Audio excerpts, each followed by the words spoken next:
Hi everyone, Leanne here from Jaded Blossom, and it is time for the Gnome Dies Safari Add Ons assembly video. So I'm using the new Gnome Dies Safari Add Ons along with our Gnome Dies and Jaded Blossom's Girl Gnome Dies. And I'm also using the P13 Stamping Pad Skintones, this Safari Kids cardstock matte stack from Die Cuts with a View. So first I cut out this super cute gnome from American Crafts black cardstock. It doesn't matter, it doesn't show. That's just the base layer. Then now I'm going to glue down his little beard. His little beard was cut from a dark brown cardstock from Bazzill. And I did ink around the edges with some Close to My Heart White Daisy pigment ink, just so it stands out a little bit from the background. Now I do some gnome surgery and cut off the top of the hat. And next, the little safari outfit was cut from paper from the Die Cuts with a View Safari Kids matte stack. Now, I also had some cardstock from American Crafts that would have worked. I was just going for a khaki kind of look. So, and this color match. So the front of the hat will line up with the front of the beard. And then you're going to want to add the back of the hat behind the gnome, and the hat will line up perfectly. So I'm just going to glue it down using my Barely Art glue. As per usual, all my die cutting today was done with my Anna Griffin Empress machine. I'm using Barely Art glue, working on a Stampin' Up pad, reverse tweezers, all the things.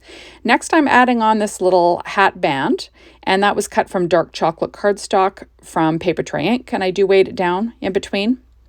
Next, I'm going to pop up his little feet. His feet were cut from P13 Stamping Pad Skin Tones. Remember, that's available over on the Jaded Blossom store, or at the Jaded Blossom store under Fun Extras. Now, obviously, if I was on a safari, I would not go barefoot. That just sounds crazy, but he looks super cute with his bare feet. Next, I'm going to add his little mustache cut out of that same dark brown cardstock from Bazzill, however it's said. Next, I'm going to pop up his little nose with some Stampin' Up dimensionals, the miniature ones, using my reverse tweezers, and I'm just going to get that in place. Oops, and of course I lifted up the little mustache. Now, the reason why I ink around the mustache and the beard is because you'll see that the mustache actually stood out there. Next, I've got the little Girl Gnome cut first out of American Crafts black cardstock. There we are. And I'm adding this little dress. Now I'm going to have to do some surgery, but I thought I would do that after I stuck the dress down, just so I know where I'm cutting. There we go. So I'm just trimming off where the little, waist part of the dress shows. So I'm just pulling that off. There we go, and getting it in place. Remember, this little adorable little outfit was cut from cardstock from that Die Cuts with a View Safari Kids. It's an oldie, but I'm just using a khaki color. So I'm just layering those two pieces on top of each other. Next, this, let me see. I should have glued this little belt on first, but learn from my mistakes. Next is the little kerchief that I cut from Bo Bunny's Natural Necessities Double Dot paper. It's a 36-page 6-inch pad. It's an oldie but goodie. And I kind of liked the pattern. And I realized, I should have put that little belt on first. So I'm adding the belt that's cut from dark chocolate cardstock from Paper Tray Ink, and then Recollections gold foil cardstock for the belt buckle. So I'm just adding those down. And then I'm going to stick the little kerchief down over top. There is some stitching lines that sort of tells you where that goes. Next, I'm going to add on this little knotted piece. We'll layer it up. It just adds some more details. I could have inked around the edges of this stuff, but I found that the stitching and everything kind of separated everything enough. There we are. Now I'm going to pop up the 2 feet. Same thing. That P13 Stamping Pad Skin Tones. Next, we have to glue down the face that's cut out of that same cardstock. And you're going to be overlapping the kerchief a little bit. I know that looks a little bit crazy right now, but remember, we have to add the hair and everything. Next, we're just measuring where that hat's going to end up. And I'm going to do some gnome surgery by cutting off the top of this hat. There we go. And then I'm going to add my glue to the top of what's left over, along with just the top of the face there, the forehead of this gnome. And I'm just lining up the front of the hat. There we are. Now next, I'm going to line up the back piece. This is the easiest way I found to get this hat lined up correctly. And I'm just going to add my Barely Art glue, and then I'm going to line up the hat, the front to the back. I really love how this paper, this khaki the khaki color looks. Now next I'm going to put together the little goggles that go on that hat band. I guess it's a goggle band. And I'm just layering up American Crafts cardstock and Smoky Shadow cardstock from Paper Tray Ink. And then I'm going to pop both of them up with a Stampin' Up! Dimensional.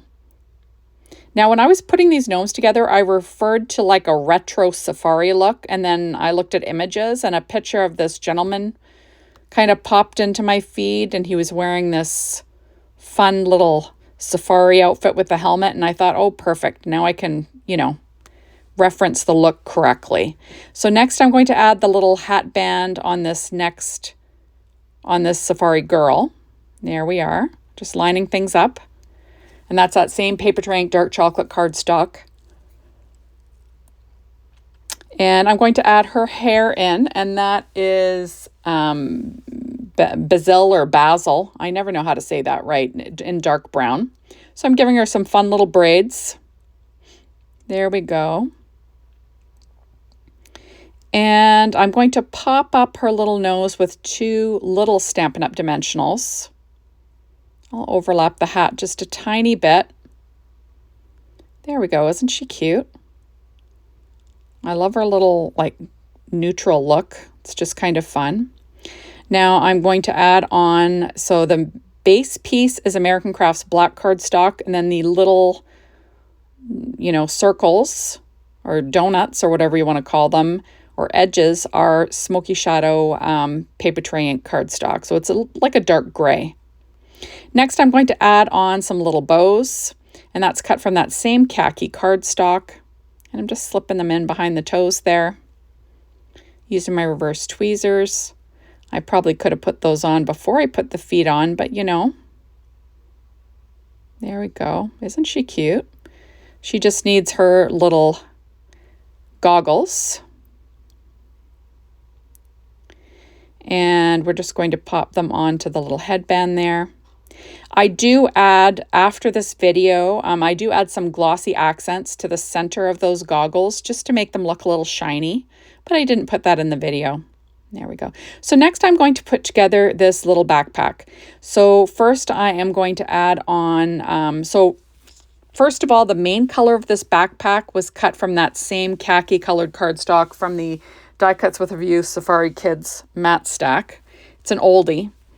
Next, this kind of olive color is also from that same matte stack. There we go. But that the little sleeping bag, that was cut from Bo Bunny's Natural Necessities Double Dot designs. So it's kind of like a mustard dot. Then I'm just adding on. Now the little handle, you know, on top was dark chocolate cardstock from Paper Tray Ink. And now I'm going to add on this olive. So just lining everything up using my reverse tweezers and my Barely Art glue. Makes it really easy. There we go. Adding on these last couple of pieces, and then I'll have a super cute backpack. There we are. Just going to add the buckle. That's that same dark chocolate cardstock from Paper Tray Ink again. And then I'll add the little buckle on, which makes it look fun, right? And there we have it. I just think it's an adorable little backpack. So this is an A2 size card base, just so you can see the size. There, you can fit two of them sideways, or, you know, vertically. There we go. So thank you so much for stopping by, and be sure to check out more videos over on the Jaded Blossom YouTube site and the Lee Kubinick YouTube site. Bye, everybody.